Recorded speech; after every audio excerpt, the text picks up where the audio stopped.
All right, let's jump right in. Today, we're going to take a really close look at the world of K-12 education.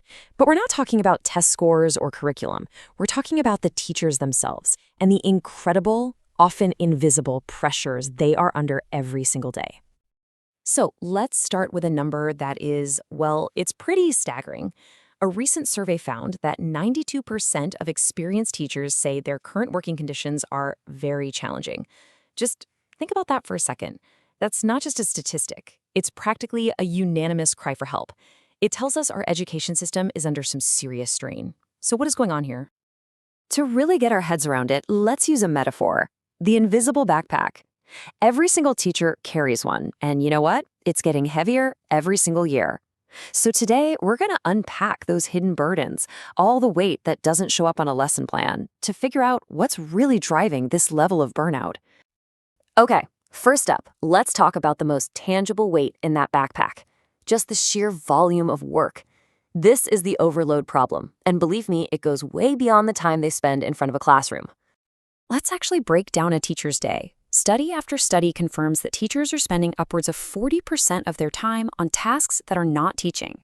I mean, think about that. Almost half of their professional life is spent on everything but the main part of their job. And what does all that non-teaching time look like? Well, it's a mountain of administrative stuff. We're talking endless grading, planning lessons after hours, constant data entry, and even logistical nightmares like trying to schedule a substitute. Every single one of those tasks is an hour stolen away from connecting with students.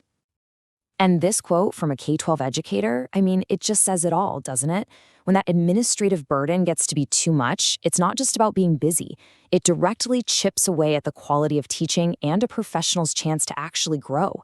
It is the absolute definition of a recipe for burnout. So we've got the physical workload down, but there's this whole other layer of exhaustion, one that's a lot less visible. The emotional toll. This is that psychological weight that teachers are lugging around day in and day out. To really understand this, we need to talk about a key concept called emotional labor. Sociologists basically define this as having to manage your own feelings to meet the demands of your job. And for teachers, this isn't just some small part of the role. It is absolutely central to everything they do. Emotional labor usually shows up in two ways. And honestly, both are incredibly draining. Surface acting is when you have to put on a smile or act patient when inside you're just frustrated or exhausted. But deep acting is even harder. That's when you try to actually change how you feel on the inside to match what the classroom needs. Teachers are doing both of these all day, every day. And the demand for this kind of labor has just exploded.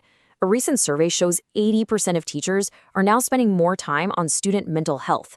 69% are tackling learning loss from the pandemic, all while dealing with way more intense behavioral issues. They've basically become frontline responders for so many of our society's biggest challenges. So, we have an overwhelming workload and a massive emotional toll. Now, let's zoom out to the third major weight in the backpack, what we can call the systemic squeeze. These are all those external pressures that are completely outside of any one teacher's control. Just let this number sink in for a minute. A global index found that 93% of teachers feel they don't have enough resources to meet their students' needs. This isn't just some fringe opinion. It is a global consensus. They're being asked to do more with less, year after year after year. So how does this systemic pressure actually show up in a classroom? Well, it's a pretty clear chain of cause and effect. Funding cuts mean teachers are forced to buy their own supplies. Rigid top-down policies strip away their ability to make professional judgments. And the intense public scrutiny, that just leads to demoralization and a very real fear of tackling important and sometimes difficult topics. And all of this leads to this deep, profound sense of isolation. When you have nearly every single teacher, 98% in one survey, feeling like the public just does not get their reality, it makes every other stressor feel 10 times worse. It's like you're fighting a battle that nobody else can even see. So the backpack is overflowing.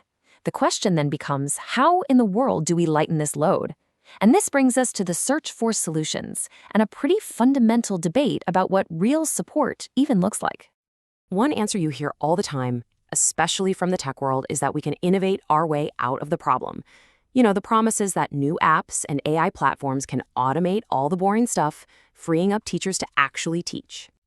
But here is the counter-argument, and it's a powerful one, captured perfectly by this teacher on Reddit. A lot of educators feel like these tools are just tinkering around the edges.